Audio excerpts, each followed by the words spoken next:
समय के साथ बलि राजा पाताल लोक पे शासन करने लगे और पृथ्वी लोक का शासन क्षत्रिय राजा संभालने लगे। वे सत्ता पाकर अहंकारी हो गए और निर्बल लोगों पे अत्याचार करने लगे। लोगों की करुण पुकार सुनकर भगवान विष्णु ने ऋषि जमदाग्नि और उनकी पत्नी माता रेणुका के पुत्र के रूप में अवतार लिया।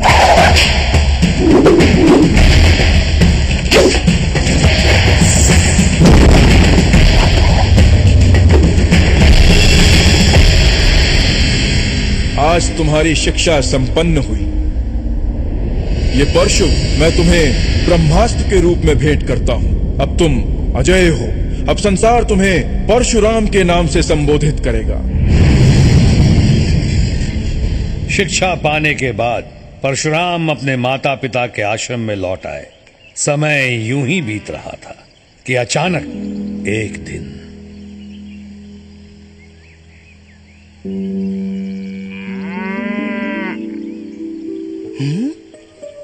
कैसी चमत्कारी गाय है। घड़ी भर में सैकड़ों सैनिकों की भूख मिटा दी।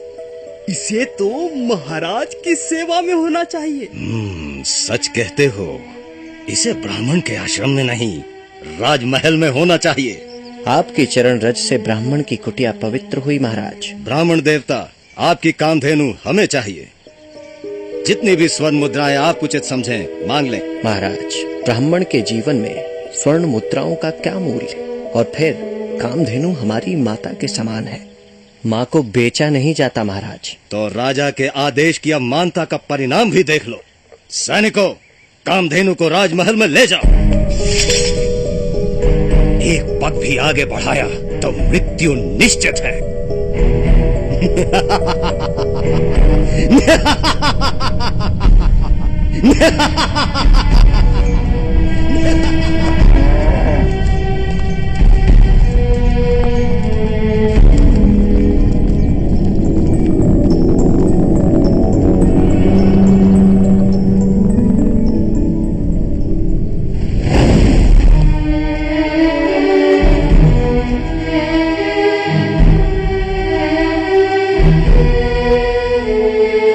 क्या हुआ पिताश्री?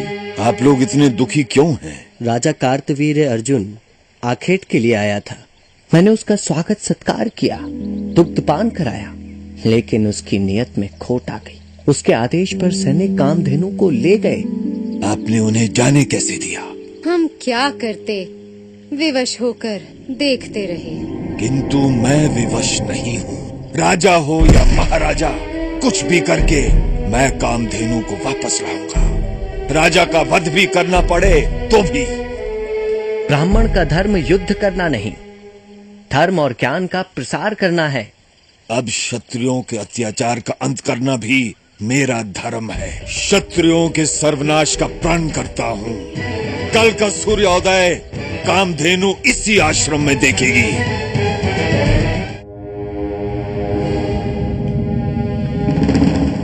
कहाँ है तुम्हारा दुष्ट राजा?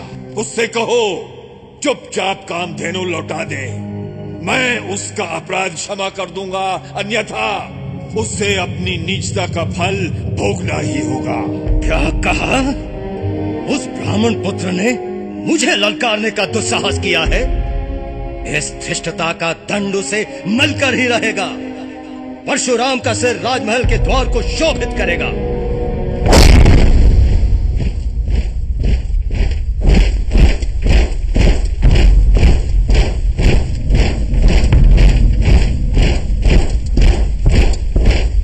अरे रे, इन मूर्खों को परशुराम की अपार शक्ति का ज्ञान ही नहीं। उन्हें क्या पता कि परशुराम के पास भगवान शिव का भेंट किया हुआ ब्रह्मास्त्र है। जाओ, उसे बंदी बनाकर ले आओ।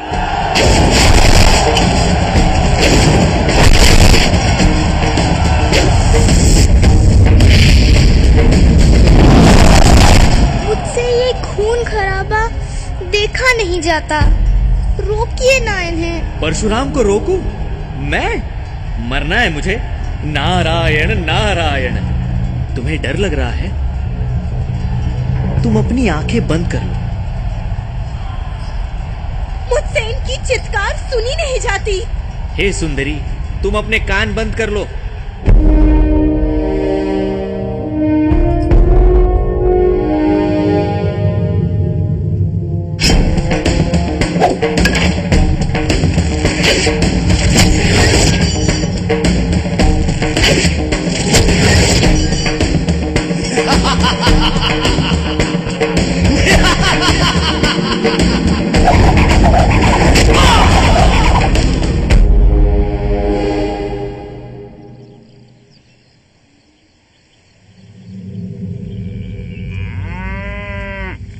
इधर परशुराम ने प्रतिज्ञा पूरी कर कामधेनु के साथ आश्रम लौट आए, परंतु उधर महल में शोक छाया हुआ था। जब तक हम अपने पिता की हत्या का प्रतिशोध नहीं ले लेते, अन्न जल नहीं ग्रहण करेंगे। इस ब्राह्मण पुत्र को शिष्टाचार का पाठ पढ़ाना ही होगा।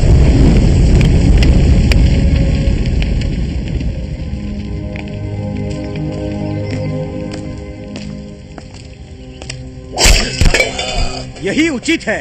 प्राण के बदले प्राण, पिता के बदले पिता। नहीं। चलो।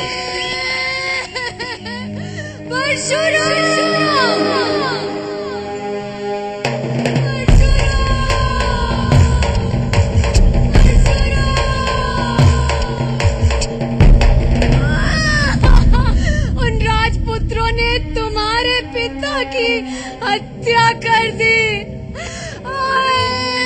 उन्होंने मेरे पिता की हत्या नहीं की, अपने सर्वनाश को निमंत्रण दिया है।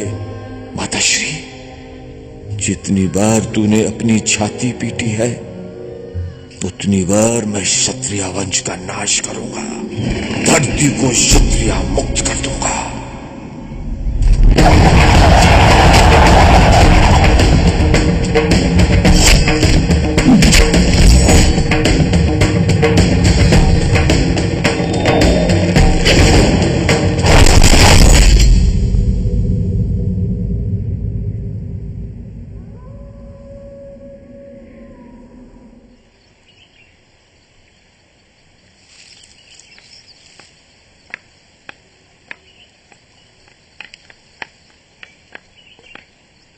पधारिए ऋषिवर। इस ब्राह्मण की कुटिया में आने का कैसे कष्ट किया? तुमने जो संकट उत्पन्न किया है उसका निवारण करने आया हूँ परशुराम। तुमने तो उन क्षत्रियों के मन में भी आतंक भर दिया है जो दयालु और चरित्रवान है। तुम ये भूल गए कि संसार रूपी रथ को चलाने के लिए ब्राह्मण और क्षत्रिय दोनों की आवश्यकता है। इन दोनों के बिना संसार असुरक्षित है परशुराम। तुम्हें प्रायश्चित करना होगा। मेरे पास प्रायश्चित का एक ही उपाय है कि मैं अपना शेष जीवन त्याग और तपस्या में व्यतीत कर दूं, और आप वो भूमि स्वीकार कीजिए जो मैंने क्षत्रियों से छीनी है। यही सतमार्ग है परशुराम। आयुष्मान भव।